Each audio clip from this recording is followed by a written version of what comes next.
Hi guys की खबर আপোনালোকৰ আজি যাম মই আমাৰ পথাৰলৈ তো বলক আপোনালোকে আমাৰ পথাৰখন চাও বলক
আমাৰ পথাৰখন দেখিলে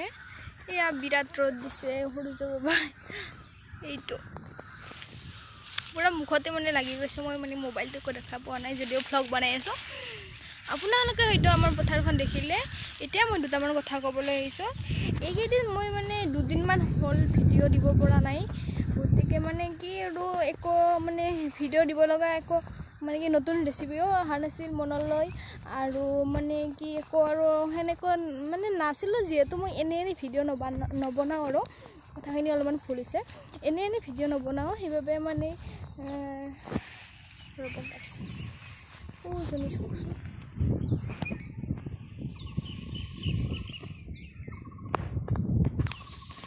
এই ৰ'দখনত ছাগাল অৱশ্যে মই ৰ'দতো মানে কি ভিডিঅ' বনাই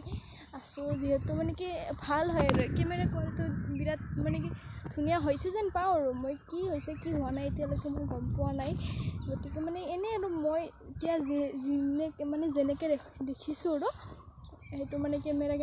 কোৱালিটিটো মানে আৰু কি বিৰাট ভাল যেন লাগিছে এইডাল গছ এইডাল গছ বিৰাট ধুনীয়া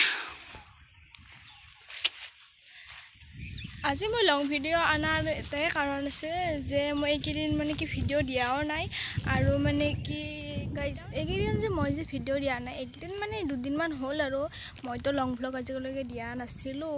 আজি দিব পাৰোঁ নে নোৱাৰোঁ মানে কি ভিডিঅ'টো মানে কি বনাই আছোঁ আৰু কিন্তু মই মানে কি দিওঁ নে নিদিওঁ ভাল হ'লে দিম আৰু ভাল হ'লে নিদিওঁ আৰু আপোনালোকে যদি চাই আছে তেতিয়া গম পাইছে যে আপলোড হ'ল ভিডিঅ'টো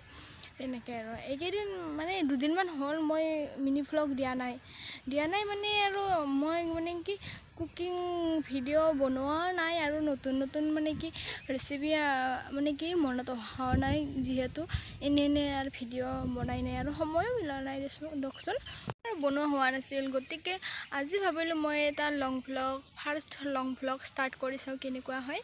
গতিকে মই আজি ষ্টাৰ্ট কৰিলোঁ আৰু কেইটামানে কৈছিল যে মানে কি তই মিনি ভ্লগ বনোৱা এৰিলি নেকি মই আৰু কৈছোঁ যে মই মিনি ভ্লগ বনোৱা এৰা নাই বনাই থাকিম মই যেতিয়ালৈকে জীয়াই থাকোঁ পাৰোঁ আৰু তেতিয়ালৈকে মানে কি মই মিনি ভ্লগ বনাই থাকিম আৰু মাজে মাজে লং ভ্লগো বনাম আৰু আজি লং ভ্লগ বনাবলৈ মই আহিলোঁ আমাৰ পথাৰখনলৈ আপোনালোকে অলৰেডি দেখিছে আৰু আমাৰ পথাৰখন তথাপিও আৰু মই মানে কি চিনাৰী নহয় চিনাৰী বুলি ক'ব নোৱাৰি তথাপিও মানে কি ভাল লাগে নিজৰ যিহেতু গাঁৱৰ পৰিৱেশত ডাঙৰ হোৱা ছোৱালী সেইটোকে আৰু গাইছ মই যিহেতু অকলে অহা নাই ঘৰৰ পৰা মোৰ লগত ভণ্টি আহিছিল গতিকে তাইক এবাৰ দেখা দিওঁ কি নাম শ্ৰী পৰিস্মিতা হালৈ কোন ক্লাছত পঢ়া তুমি মই ক্লাছ 7 আৰু সৰুৱে হৈছে লাহে লাহে ডাঙৰ হৈ আহিছে আৰু মোৰ ভণ্টিয়ে হয় একদম নিজা ভণ্টি আৰু তাইৰ লগত আহিলোঁ সেনেকৈ আৰু মই মানে কি পথাৰলৈ আহিছোঁ যে মানে কি মোৰ ঘৰৰ ভিতৰত থাকি মানে বৰ লাগি গৈছে যিহেতু এইকেইদিন মানে কি এক্সামো শেষ হৈছে মানে পঢ়িবলৈও নালাগে কিতাপ পাতিও নাহে মানে যেতিয়া পঢ়িবলৈ লগা হয় ন যেতিয়া এক্সাম আহি পায় তেতিয়া মানে কিতাপ চাই মানে কি পঢ়ি বৰ হৈ যাওঁ আৰু যেতিয়া এক্সামটো গুচি যায় ন তেতিয়া মানে কি মনেৰে নাভাবোঁ যিহেতু মনেদি নাভাব যে কিতাপ নাচোৱাৰ কাৰণে মানে কি বৰ হৈ আছোঁ, কিন্তু মানে কি কথাটো সেইটোৱে হয়। আপোনালোকৰ ষ্টুডেণ্টবোৰৰ কেনেকুৱা হয় সেইটো ক'বচোন মোক। বৰ হৈ থকাৰ বাবে আজি মানে কি পথাৰলৈ আহিলোঁ আৰু ভাবিলোঁ যিহেতু ইমান এইকেইদিন মানে কি মিনি ভ্লগ দিয়াও নাই, আজি গতিকে এটা লং ভ্লগে দি দিওঁ। আপোনালোকে যদি মোৰ ফাৰ্ষ্ট লং ভ্লগটো চাই ভাল পালে তেতিয়াহ'লে লাইক কমেণ্ট, আৰু যদি আপোনালোকে মোৰ চেনেলত নতুন তেতিয়াহ'লে মোৰ চেনেলটো ছাবস্ক্ৰাইব কৰি দিব। এতিয়া গধূলিও হৈ আহিল, আজিলৈকে বাই বাই। ভিডিঅ'টো কেনেকুৱা লাগিল কমেণ্ট এটা কৰি জনাব, লাইক কৰিব, বাই।